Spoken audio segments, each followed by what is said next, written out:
안녕하세요. 배지 원장입니다. 자, 요 강좌는요, 내가 미리 얘기를 했지만, 고전 시가를 정말 습득해 있는 걸 다 해줄 거야. 6주 동안에. 힘든 일이었죠.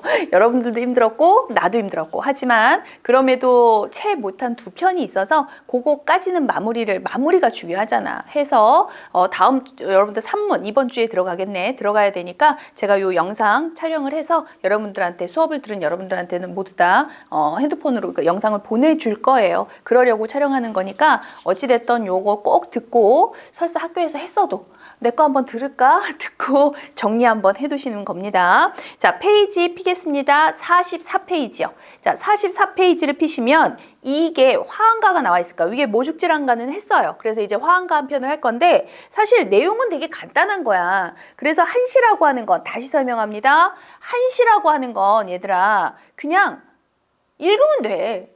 뭐 해석할 거 없어. 왜? 한시, 한자로 되어 있는 시를 잘 해석해 놨어요. 단지 이 해석 속에, 그러니까 읽혀져요. 안 읽혀지진 않죠. 하지만 해석돼 있는 거니까. 하지만 그 해석 속에서 무엇을 말하고자 하는가를 잘 찾아야 되고 그런 게 한시는 수업이잖아. 자, 그랬을 때 자, 우선은 여러분들이 이 작품을 화한가를 이해하기 위해서 45페이지의 보기를 잠깐만 봅니다. 자, 밑줄 긋는 펜 드시고 잠깐 밑줄을 그을 거야. 자, 3번 보기의 두 번째 줄에 한 줄만 밑줄을 긋겠습니다. 자, 그으세요.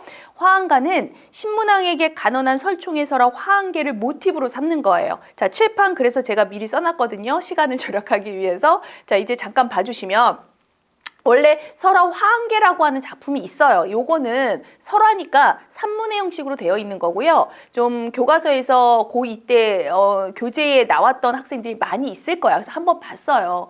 그러니까 어떤 내용이냐면 쉽게 얘기하면 임금한테 간언, 충언을 하고 싶었던 거야. 그러니까 쉽게 얘기하면 그런 거지. 간신들을 옆에 두지 말고 그 말 예쁘고 말 예쁘게 하고 막 잘 보이려고 노력하는 간신들은 나라 일에 도움이 되지 않아. 충신들이 해주는 좀 듣기 불편한 말이라 할지라도 간언을 잘 들어야 돼. 그래서 간신과 충신들의 이야기를 하고 싶은데 그걸 대놓고 할 수 없으니까 설화 속에서는 이렇게 꽃의 이미지로 이야기를 하거든요. 그래서 꽃의 왕, 여기서는 지금 설총의 화한계 얘기하는 겁니다. 꽃의 왕, 그러니까 모란꽃이에요. 이런 정도는 기본적으로 알아두는 건 좋죠. 그래서 이 당시의 왕으로는 신문왕이다라고 얘기하는데 사실 뭐 신문왕까지는 뭐 몰라도 그냥 임금이야 라고 해도 상관은 없습니다. 그리고 그 내용 속에 장미꽃 얘기가 나와요. 그래서 정말 화려하고 예쁘고 그래서 막 말도 예쁘게 하고 막 교태를 부리고 하지만 그런 인물이 충신이죠. 그리고 할미꽃이 나올 건데 머리가 허연 할미꽃이 나올 건데 그게 충신이죠. 나 이거 충신이라고 했니 혹시? 요런 거 간파하면서 들었다는 것은 나 간신이라고 했는데 충신이 기억이 안 난다? 뭐 어찌됐건 자 이게 해놓은 거 기억하시고요. 그래서 결국은 임금이 충신을 알아보고 아야 한다라는 내용의 설화 얘들아. 이걸 모티브로 해서 요걸 기억을 우선 하는 거야. 모티브로 해서 계속 밑줄 그으세요. 지금 보기 보고 있습니다. 그 내용을 한시로 변형해서 설총을 칭송한 작품이죠. 왜냐면 설총이 결국 이 말이 하고자 하는 말이었잖아. 그래서 한시로 바꿨어요. 그게 우리가 지금 오늘 보고자 하는 화한가인데 요 내용을 아시면 사실 화한가는 다 한 거나 마찬가지야. 해석돼 있는 거잖아. 그래서 화한가를 나온 거야. 한시로 만든 거니까 모티브로 했다는 건 내용이 이 내용이에요. 그렇게 생각을 하시고 그냥 쭉 읽으시면 됩니다. 이해되셨죠? 쭉 읽으면 되니까 얼마나 편하겠니? 나 지금부터 읽을 거야. 자, 그래서 44페이지로 눈을 넘어오셔서 나 작품입니다. 자, 한번 읽어볼 테니까 자, 제가 필요한 거 필기할 테니까 필기함수 쫓아오세요. 작품에다 필기하시는 거예요. 전각이 깊고 엄숙한데 자, 시간이 안 된다면 요거 잠깐 멈추고 요 화면 멈추고서라도 요 정도 필기는 해두는 게 좋아. 자, 진행하겠습니다. 전각은 임금이 있는 곳, 그러니까 궁전을 얘기한다고 생각을 하시면 되고요. 깊고 엄숙한데 신하가 앞에 있어서 임금을 위해서 화한가를 노래했답니다. 자, 여기서의 신하는 그러니까 설총을 얘기하는 거예요. 설총이 화한계를 그 이야기를 그래서 전달한 그것을 포커스 삼아서 얘기하고 싶은 거서 한 신하가 그러니까 설총이 임금한테 화한가 이걸 노래하네. 이 노래의 내용 자체가 충신을 옆에 두고 충신, 인재를 천거할 그러니까 인재를 뽑아내서 내 옆에 둘 줄 알아야 한다라는 말을 하는 거야. 그것도 또한 충간이죠. 직언하는 거야. 그것도 또한 임금을 위해서 하는 말이잖아. 그러한 설총을 예찬하고 싶은 작품이기 때문에 여기서의 신화는 설총일 거고요. 그래서 화한가를 노래하는데, 자, 화한가 노래 내용을 잘 들어봐 이러면서 이제 이야기가 시작된다고 보시면 됩니다. 자, 화항이 봄나라를 다스리고 있었는데, 이제 화한가의 노래예요. 내용이에요. 요 내용이죠. 뭐 화항이 이 봄의 나라를 다스린다는 건 꽃들이 있겠죠. 그래서 이제 봄의 나라를 다스리고 있으니, 자, 거기서의 화항은 똑같이 여러분은 필기를 해놓으세요. 거기 교재에다가 필기하시라고요. 작품에다가. 화항은 쓰세요. 모란꽃을 얘기하는 겁니다. 다스리고 있었으니 진홍색 연자꽃이 가지마다 분분했소. 자, 진홍색의 연자색 꽃에다가 밑줄 한번 그어볼까요? 아니면 뭐 표시를 하세요. 진홍색의 연자색 꽃 저는 다 안 씁니다만, 그러니까 얘가 누구 얘기하는 거냐면 얘가 장미꽃을 얘기하는 거죠. 얘가 장미꽃이고 얘가 간신이야 정도는 써놓으시고, 그게 분분했다는 것은 그러니까 주변에 간신들이 많았죠. 그러면서 싱긋 한번 웃으면 온갖 교태가 생겨나니, 그러니까 장미꽃들은 이미 간신이라고 내가 얘기했잖아. 그러니까 교태를 부리고, 그러니까 잘 보이고 예쁜 것만 보이는 거예요. 그러니 임금의 마음이 쉬 잘못될까 염려했소. 마음이 잘못될까 염려했소까지에다가 밑줄, 염려했소에다가 밑줄을 그으시면, 그러니까 뭐가 걱정됐냐면 임금이 이러한 간신들의 말이나 이런 간신들의 행동에 현혹될까 봐 걱정을 했다라는 뜻으로 해석을 하시면 되겠죠. 임금이 예쁜 것만 보고 좋은 것만 보는 건 사람은 누구나 다 똑같아. 좋아요. 나한테 정말 아첨하는 말, 임금님 대단하세요.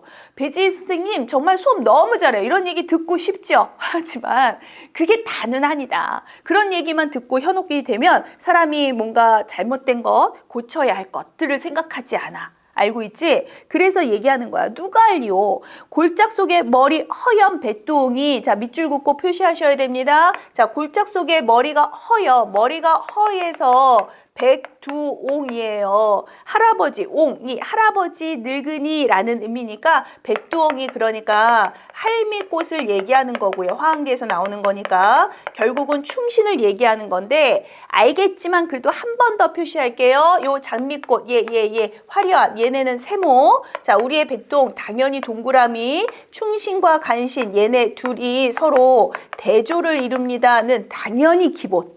체크할 수 있지? 자, 그래서 백두옹이 노성한 군자와 같은 부류인 것을, 그러니까 누가 알겠어.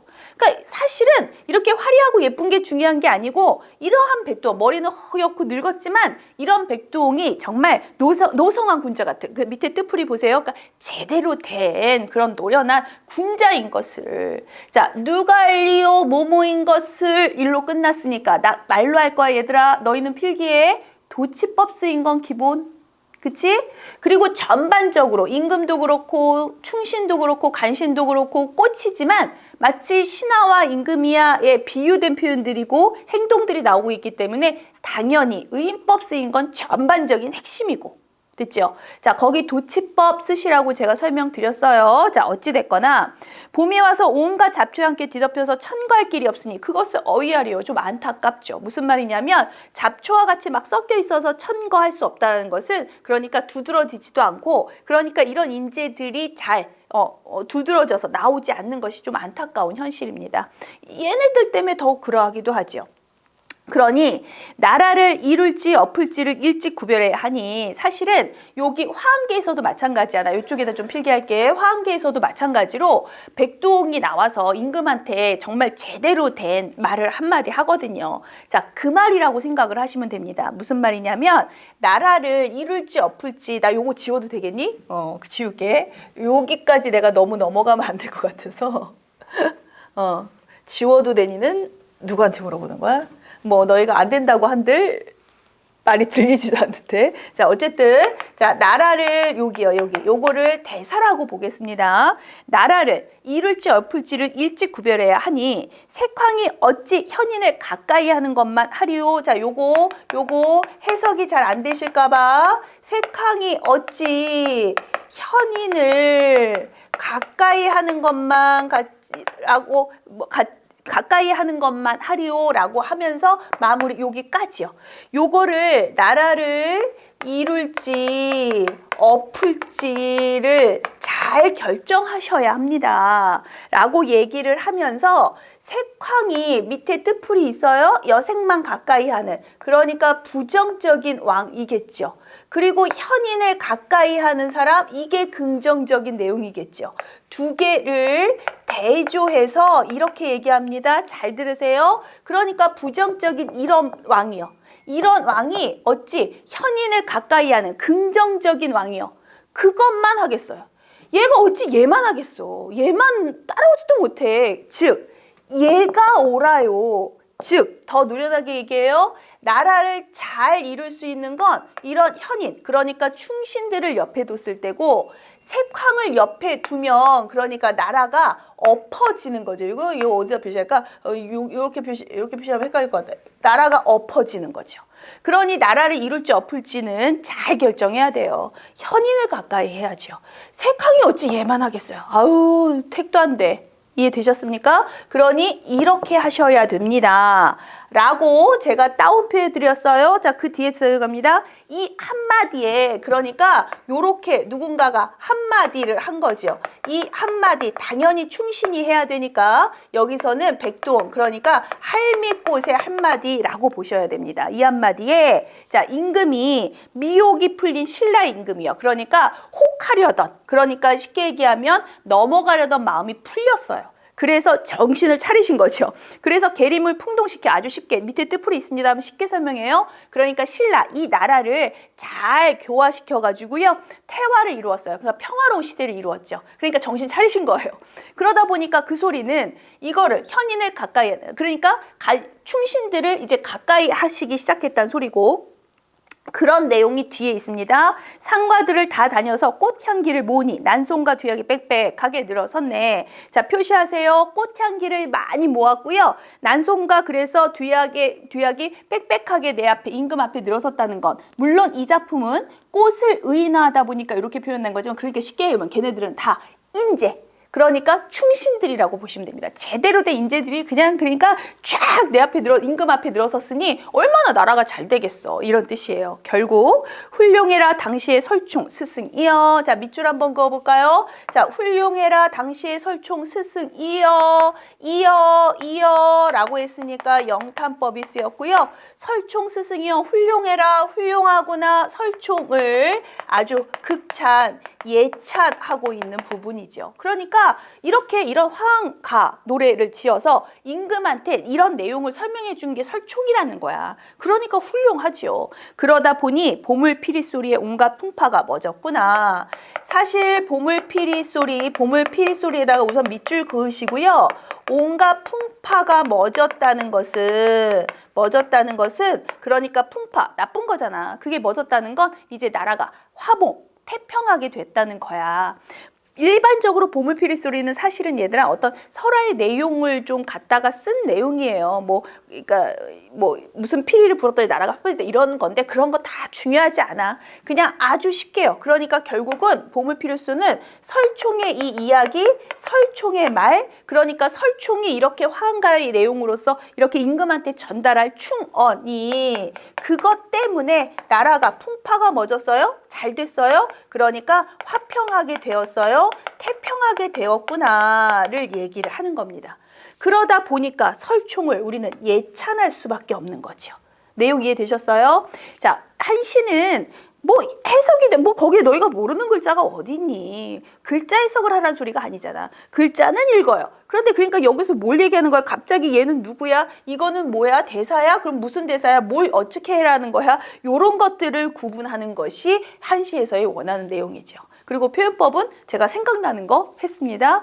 표현법은 알지? 어차피 현대시도 고전시도 제가 그냥 한 개 다 해줄 수는 없어요. 대표적인 거, 생각나는 거 이런 정도만 해줄 수 있고요. 그러니까 너희는 수업 시간에 잘 듣고, 내가 설사 말하지 않더라도, 자, 여기에 얘들아 의법 쓰였어, 서리법 쓰였어를 찾는 연습은 저랑 수업 시간에 모의고사 해설 시간이든 어떤 시간이든 끊임없이 꾸준히 하는 겁니다. 어느 때 무엇을 낼지 아주 낯선 작품 나올 거잖아. 그러니까 연습하셔야죠. 자, 되셨습니까? 자, 이게 필기 전부입니다. 제가 아까 한번 지우긴 했지만 혹시나 필기 못한 부분 다시 이건 영상이니까 돌려서라도 필기 완전하게 해놓으시고 한 번만 더 읽으면서 복습해 놓는 거 잊지 마세요. 고전시는 복습입니다.